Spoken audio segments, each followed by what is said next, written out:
Good evening, everybody. Thank you, chairpersons. Now I'll be talking about incredible journey of first ever oral GLP-1 receptor unlock, that is oral semaglutide.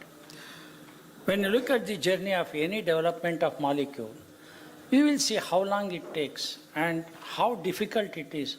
When we get a drug, it's very simple. Okay, introduce 6 months back, USA, get it here. It is not so. If you look at it, the journey is very long. These are my financial disclosures. Now the journey, like a serpent as you see here, starting in 1960. Then you see sequencer identified 22 years later. It took 22 years. Look at here, that identified in intestine in 1986, another 4 years. And clinical studies done here. Then you see 2005. That means 45 years of journey for a molecule from bench to bedside. So that is how every molecule takes a long time. It's not as simple as something accidentally, penicillin was discovered within 6 months it is there. Not only that, unlike in the past, identifying a drug, testing in animals, human beings, and FDA approval, then you look at even the cardiovascular safety. Unlike in the past, after 2010, it's not enough if a drug shows that it is reducing blood sugar, whether it's cardiovascular safe. Again, if you see that fluorescein, SGLT2, it took 30, 40, 50 years before it came. And many people probably were skeptic here, maybe it may not work, it's not good, it is dangerous. And then you see that everybody takes up. That's how the journey of a drug is quite long. And even from there, let us say 2015, that it was approved for only obesity, and 2005 approved for use in diabetes. But people said injection, daily injection, once a day, twice a day, then can we have once a week or even tablet? From there 2005 to 19. Again it took 14 years from there for a drug which is orally. And for us, we got in 2022. And when we get, it becomes a blockbuster. I don't want to reveal what is the sales. I don't think they will be very happy. And they are more than happy within 4 months what it has got. That itself shows that the acceptance among the public, patients and doctors are great. Now when you look at it, natural human GLP-1 unlock, and then how some of them are modification in that, then you have got exendin and modification in that what the amino acid sequence change. We started with exenatide twice a day, then we had liraglutide once a day, oh it is good, then we had lixisenatide, then people ask can you have better one, then we have a human GLP-1 unlock once a day to once a week, dulaglutide, and for long it has been thinking that nothing like oral, let us have once a day tablet. Again, if you look at technology, how it has developed for a patient's convenience, again it's a big journey if you see. That is how what we see today is once a day tablet, semaglutide, the only oral GLP-1 receptor analog, and this is what the future will be. I'm not surprised in future, you may have a long-acting oral semaglutide, whether once a week. Even people will ask, they may ask once a week also. Because once you have this technology, how to make it slowly release or absorption. So development of whether liraglutide or semaglutide if you see, addition of fatty acid side chain to enhance the binding to human serum albumin. So when you make that, you will see that it's a longer one. 94 to 97 homologous to human GLP-1. Whereas if you see exenatide and all, they are totally different one. Most important is small molecule. Why? Only when it is small molecule it can be absorbed, cross this gastric epithelium and get into the blood tank. If it is a huge molecule, it will not be absorbed. Small molecules with extended half-life result in better glycemic control and weight efficacy. That's why they have to have this molecule GLP-1 receptor unlock, which is a small molecule as such, not a big one as such. This is how when you see that the hydrogen and peptide, if you see mucosal pH is 7, and then it has to be absorbed, go through that. So degradation in the stomach. Any amino acid and any protein, a protein and a peptide is a chain of amino acids. When it goes to the stomach, because the stomach enzymes and the pH is low, it gets broken down. Just like we were taught in medical school that if you take snake poison and drink, you will not die. because that peptide is digested as food. Same thing comes here. How can you make this molecule and retain its original configuration, 3D configuration, absorbed as a whole molecule and upside? So, low pH, proteolytic enzymes. So these are the problems where because the low pH acidic broken down and because of proteolytic enzyme it is done. Limited permeability across the gastrointestinal epithelium, low bioavailability. So for these reasons, a peptide to be absorbed, whether it is insulin or whether it's a GLP receptor analog, this is the problem we are facing. Highly intricate biological system in the place to provide defense. What is it that has been done? If you look at a regular molecule, what's the GLP-1 receptor, no? And the analog is, here you see in 26, 34 and 8. In these places, the changes are made. I don't want to go into details, very self-explanatory how in 34 amino acid substitution is done, lysine to arginine. And here how you see that changes are made 26 as well as 8, and substitution at a position 8, that is alanine to alpha aminoglucoside. So this is how we see semaglutide as 94% homology with human GLP-1, and the approximately half-life, half-life is 1 week. The half-life is only that it is there in the blood, but the effective life may be even shorter because of that. So when you see the oral semaglutide, what are the things you see? It's a DPP for stability, then you have got oral bioavailability, hydrophilic, absorbs water, small molecule, and the homology to human GLP-1 and most potent GLP-1 receptor analog, highly specific albumin binding, and half-life of 1 week. All these are important to make it clinically useful. Nowadays, unlike in the past, you don't have to see what happens. What is known as computational chemistry. There are small labs in Pune here, if you go and see. Hardly 20 people are working. On a computer, they see the amino acid sequence. Let me take out alanine in 18 position, put arginine, what happens? All the characters will come. Even before you test on animals and human beings. How do I make this molecule long-acting? Okay, the binding site, binding area and all. So it is not a matter of chance. Most of the research are 95% perspiration, 5% inspiration. Unlike what you saw penicillin, which was 95% inspiration, 5% perspiration. So that's how it's all biochemistry, science, molecular biology, and that's how you see that. So if you look at it, the snack, what is the snack technology? The snack technology, what we means is sodium N and 2-hydroxybenzyl amino, this one. This is the one where you will see, because of the snack, that means there are two molecules will come up. Here is a GLP-1 and the snack is covering it. This snack protects semaglutide from breakdown by gastric enzymes. Then it allows semaglutide to be absorbed from the stomach and promotes absorption across the gastric epithelium. It is something like a carrier. When you have to transport insulin from one area to the other, you just cannot transport. You have to have it in ice box, refrigeration and so on. Just like that, the snack protects. Snack is metabolized via beta oxidation and glucuronidation and eliminated mainly. So once the lorry has transported insulin to this, lorry disappears, we are not interested in what lorry. But it's a carrier which carries the molecule safely, effectively from manufacture site or distribution to your hospital.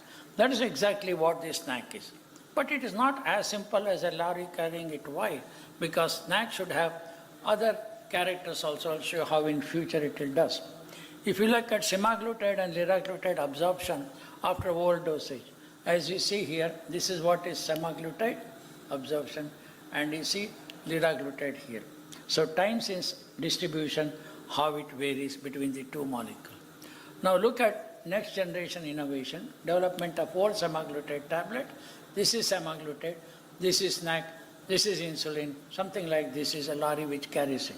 So this technology is, again, if you see the oral, why can't you make oral insulin? Last 20, 30 years it is going on. People have spent $5 to $10 billion. Maybe in another 2 to 3 years, whether Novo and others will bring out oral insulin. Same way, here we have got a molecule, the oral semaglutide, daily GLP-1 receptor, co-formulated with 300 milligram of snack. Don't bother about snack, it's a carrier, that's not important, it's only the drug. The co-formulation does not change the chemical structure of the semaglutide or snack. They remain as distincted. Lari is different. Once it downloads the insulin, Lari is quite good enough to take another one. Here it gets excreted, thrown out. You carry once and then disappear. We don't want the snack itself to cause a problem, because that is very important. It has to be an inert substance as such. How does it work in the stomach? This exactly. You have a snack and semaglutide together, and as the tablet erodes, the snack causes a transient localized increase in pH. Because if the pH is acidic, then the protein is broken down. So it increases the local pH to around 7 or so, protecting semaglutide from degradation.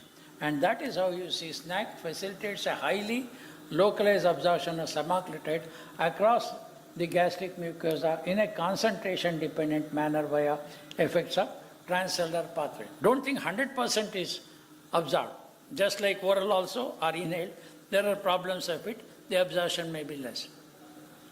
Now, most important thing is, it's not like any other type. Take this tablet before food and then fine. How long? Okay, 30 minutes before. No, it does not. Try it very carefully.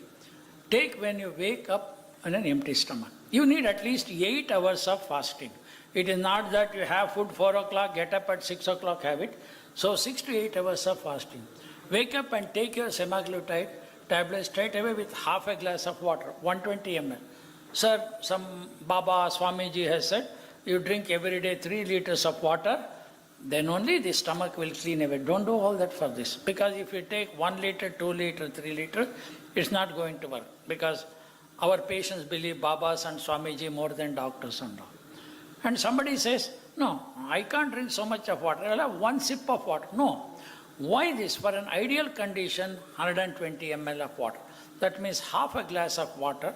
You don't have to measure it. That everybody knows 1 cup contains 250 ml. Half a cup is 120. That is the ideal one. Neither too less nor too more. Not 1 ounce. 1 ounce is only 30 ml. No, it won't. See, these are the things. Sometimes patient thinks, oh, you are telling so much. Oh, forget it, doctor. I don't want to take. No, you have to explain to him why important. It is not rocket science or anything. So this is what approximately this, then it's okay. Because many people try to say, oh, this is a disadvantage, I can't measure 120. I don't think it's a problem. Most of the patients understand what it is, literate or semi-literate. Then wait at least 30 minutes. Sometimes people say, my cardiologist says, I must take this drug first. Nephrologist has said, I must take this drug. Endocrinologist has said, I must take this. No. As soon as you get up, keep it there and take this tablet. Wait half an hour. After that, you take your drug. Then you go ahead with it. So these are very, very important. This is how the schedule is. Why is important is, if you don't follow the instruction, probably drug is not effective. Then you come back and say, sorry sir, you have given this drug, my weight has not come down, HbA1c has not come down. I don't think this drug is working. So always we check the compliance. Many times patients say, sir, I am daily taking thyroxine, my TS is 30. Okay. Tell me how many days in a week you have missed? Maybe 2-3 days. Okay. In a month, how many days you have missed? 10 days. Then ask mother, no sir, the bottle is same last 1 month. So just like you check that, please check whether they are taking it the right time, pill count, or right way that she has to take. So always she has to step up. Like liraglutide, we don't give liraglutide straight away 1.8 milligram. Start this 3 milligram 1 month. Tell them the side effect, that these are the side effects. You may have nausea, little vomiting, and you can get away with it after some time. So if you are comfortable after 1 month, go to 7 milligrams. Then for 1 month, that's why I always write, okay, patient has come tomorrow or day after tomorrow, 7th of August. Then I write 8th August to 7th of September by only 30 tablets. Okay, no problem. Then from 9th of September to 1 month or 2 months, you buy 7 ml. That is how we say. Otherwise, the cost of medicine is said, don't buy for 3 months or anything, buy for 1 month. Any problem, please get back to me. So when you do in this, at least I can see 95% of my patients tolerate 3 milligram well, they come to 7 milligram. Let us say 80% of my patients are comfortable with even 7. Not that 100% will go to next stage, because now we have 3 to 4 months of experience with that.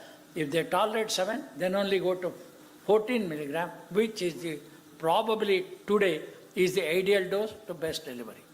But don't think this will stop here. There are already 25 and 50 mg of semaglutide going on. Studies are going on. Maybe next year or 2 years, 3 years later, we may come down from 14 to 25, 25 to 50. Safe, effective and other things. So this is how dosing is done. There is no urgency. Because weight loss, improved glucose control, CV reduction, improved lipid metabolism, reduced inflammation, resolution with no worsening of fibrosis. These are the things that are there. And not only just obesity, diabetes, atherosclerotic heart disease, lipid, inflammation, NASH, because this is a one drug, and future it will be Alzheimer's disease. There are already initial data. Maybe we'll have to wait for some time. So that means it started with diabetics, with obesity, went on to cardiologists, then you see lipidologists using it, then probably rheumatologists will use in future, and of course hepatologists, just like SGLT2 inhibitor, hepatologists also will use, maybe neurologists also. Maybe what started as our drug will become 6 specialties using it. That's what we see in future. Newer indications will come on. Now, yes, so I showed you already this, we have already seen this, how it works. So diabetes, cardiovascular, obesity, kidney disease. Oh, I forgot nephrologist. Then hepatologist. Then you see neurologist. So like many drugs, it starts for one disease. Why did aspirin? When we were a student, we thought aspirin is for headache. Today it is used anything other than headache. So that is how you see, but maybe in future, apart from diabetes, it may be used by so many other specialties. This evolution of the drug is very interesting. And thus we need to know how recommended across the globe for diabetes approved. Then cardiovascular already recommended because it has been seen in other non-diabetics as well. And already FDA approved for obesity. Then you will see proven benefit of these things in flow study for further benefits. Then you may see whether phase 2 studies are going on for other indications like NASH. Maybe next year we'll have data, and also semaglutide phase 1 for Alzheimer's disease. Because we don't know whether phase 1, whether it'll go to phase 2, 3, and finally it comes or not. But at least we have reached this stage. Subsequently, probably it will go to the next one as such. To summarize my talk, incretins and insulin started journey together 100 years back. But insulin came within few years, but incretin took longer time. Development of GLP-1 receptor unlock class of drugs have evolved from short-acting to longer-acting molecules and from injectable to oral. And you are already seeing that, because when we told our patient, a lot of them say it's an injection daily, weekly, I don't want to take. If it is a tablet, doctor, I will take, cost is not a factor. Peptide unlock can be designed to offer improved stability, prolonged half-life, while a formulation approach can facilitate improved absorption. This is not the end. As I told you, higher dose, maybe that better. Suppose from 1%, make it 3%. We remember when the nasal insulin came, first Italian studies, NEGM, 3% was observed. Today, it has gone up to 11%. Somebody may add 30% as the technology. Same thing, I am sure, as the technology improves, one side effect should be less, absorption will be more, and once the usage increases, naturally cost of it has come down. We have seen insulin 240 rupees, then way back somewhere 90s, then it became 140. For 25 years it has remained same. Is there any drug in the world, 25 years it is the same cost? No other drug has that. So that is how I feel in future also, that more usage will be better. Absorption of oral semaglutide takes place in the stomach and requires snack. I have told you what is snack, how it works. Then development of peptide, a pill, oral semaglutide represents advancement in treatment possibilities of chronic disease, transforming injectable therapies to oral. Thank you for your hearing. If there are any questions, I would like to take now because I have to go for another meeting. Or comments, opinions. Not necessarily journey of semaglutide and my journey with semaglutide also. Because there is Banshi and Altmarsh, they are going to talk about, I don't want to take away the thunder from them. So they will say about clinical utility, their experience and others. But if there are any questions, comments, I'm happy to take it.